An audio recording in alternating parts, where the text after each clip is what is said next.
আসসালামু আলাইকুম বন্ধুরা, আজকে আবার একটা রান্নার রেসিপি নিয়ে আপনাদের সামনে চলে এসেছি। বন্ধুরা, আজকে আমি ঝিঙে দিয়ে তেলাপিয়া মাছ দিয়ে পাতলা ঝোল বানিয়ে আপনাদের সঙ্গে শেয়ার করবো। আপনারা পুরো ভিডিওটা দেখতে থাকুন। এখানে তেলাপিয়া মাছ বেছে দিয়ে পরিষ্কার করে লবণ হলুদ মাখিয়ে নিয়েছি। এখানে ঝিঙে আলু কেটে পরিষ্কার করে ধুয়ে নিয়েছি।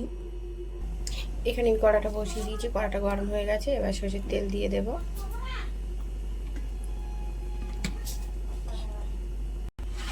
তেলটা আমার গরম হয়ে গেছে, এবার আমি মাছগুলো ভেজে নেব।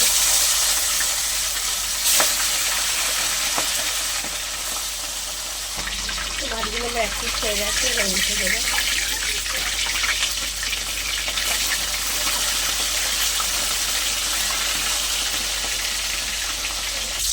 মাছগুলো আমার সব ভালো হয়ে গেছে, এবারে তুলে নেব।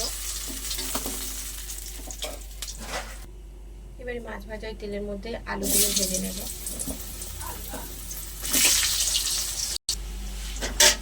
আলুগুলো আমার ভাজা হয়ে গেছে, এবারে আমি তুলে নেব। তো এবার আমি ওই তেলের মধ্যে ফোড়নে দিয়ে দেবো দুটো শুকনো লঙ্কা, দিয়ে দেবো পেঁয়াজ কুচি আর লঙ্কা কুচি। একটু হালকা করে ভেজে নেব।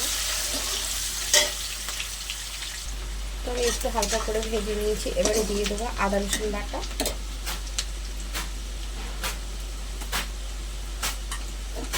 আদা রসুন বাটা পেঁয়াজটা আরেকটু ভাজা ভাজা করে নেব। এবার আমি দিয়ে দেবো টমেটো বাটা। সব কিছু একসঙ্গে খুব ভালো করে ভাজা ভাজা করে নেব, যাতে কাঁচা গন্ধটা না থাকে। সব কিছু আমার খুব ভালো করে ভাজা ভাজা করা হয়ে গেছে। এবারে দিয়ে দেবো গুঁড়ো মশলা, সমস্ত রকমের গুঁড়ো মশলা। অল্প একটু জল দিয়ে মশলাটা ভালো করে কষে নেব।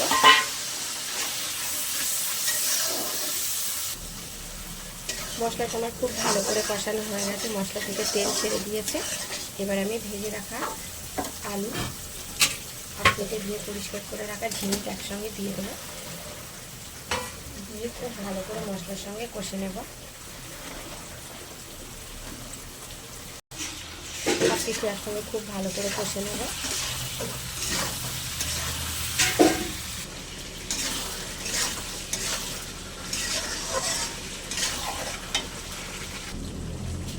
আমার সব কিছু খুব ভালো করে কষানো হয়ে গেছে, এখানে মশলা থেকে তেলও ছেড়ে দিয়েছে। এবার আমি পরিমাণ মতো জল দিয়ে দেবো। এখানে আমি গরম জল ব্যবহার করব। গরম জল দিলে তরকারির স্বাদটা ভালো হয়।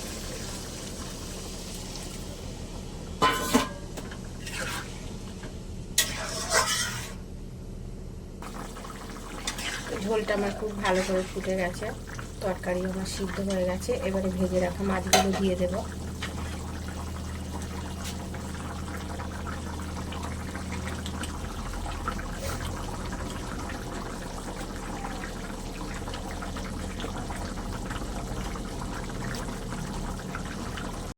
উপর থেকে কিছু ধনেপাতা কুচি ছড়িয়ে দেব।